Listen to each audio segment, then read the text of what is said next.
From the gridiron to the mat we go, where today was the final day of the 33rd annual Christmas tournament as grapples from near and far battled out for the right to call themselves a Santa hat winner. We will start at 182 pounds with the #1 wrestler in the nation at his weight class, Casson Manorville's Patrick Kennedy taking on Wisconsin #1 Reese Warachek of Luxembourg. Kennedy was too quick, too strong, too skilled for his opponent. He won his third Christmas tournament via tech fall. You can just call him DJ Khaled because all he does is win, win, win, no matter what. A beast.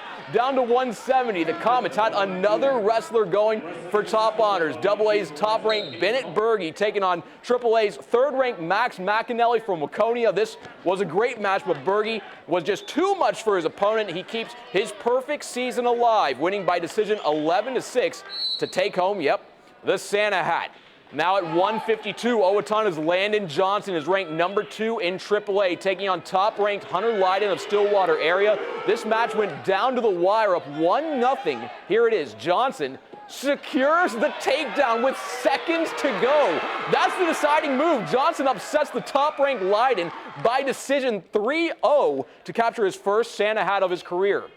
Now to 120, Byron's Maxwell Peterson is ranked 3rd in the state in AA, taking on top-ranked Joey Thompson of Totino Grace. Peterson momentarily took the lead there with that takedown, but Thompson was too much in the end. The defending state champion won the 120-pound title there. Back up to 145, former Albert Lee Tiger Zach Glazier, current Iowa Hawkeye, coaching up his 4th-ranked little brother Cole Glazier. Cole took on Luke Peterson of Farmington in overtime. This was it. Peterson sneaking out with a win. That's a takedown. Glazier would lose by decision. Now to college basketball. Gophers down in Oklahoma, taking on Oklahoma State. First half, Gophers up 4, but looking to score. Former JM Rocket Michael Hurt cuts baseline. He lays it in. That put the Gophers up 6. He had 7 points in 28 minutes today. But the story of the game was the shooting of this man, Gabe Kalsher from De La Salle, absolutely on fire from beyond the arc. The sharpshooter finished with 34 points on just 14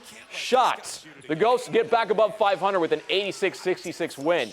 Girls hockey, 3rd-ranked Lourdes Eagles looking to bounce back from last night's loss against Rosemont, taking on Egan today, 2nd period.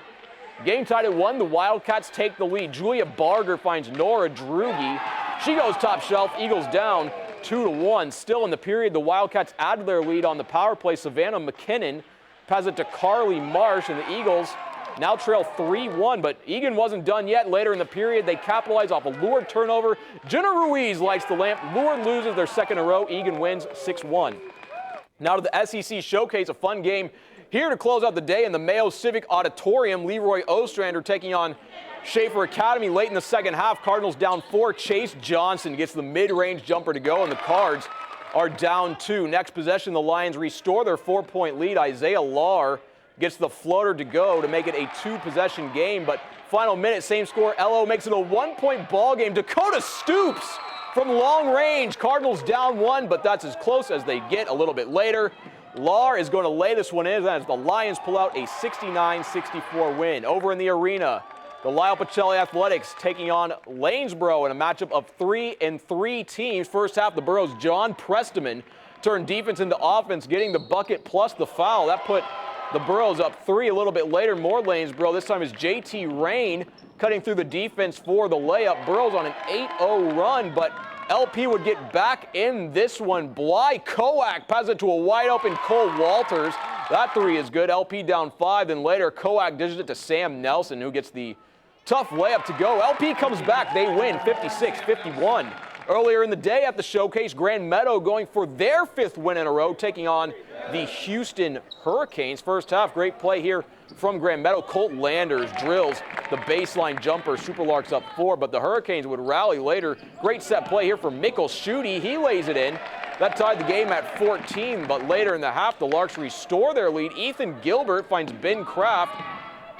He sinks the deuce. Larks up 2, but Houston would prevail in this one. Dustin Stamka, he's going to lay this one in. The Canes win by 9, 67-58. On the girls' side, Kingsland going for win number 6 on the year, taking on the 3-5 Cougars of Mabel Canton. First half, the Cougars score from beyond the arc. It's freshman Mackenzie Kelly scoring from 3-point land. Cougars down 9. A few moments later, Kingsland adds to their lead. Alexis Harwood finds Annika Ryland. She gets the layup to go.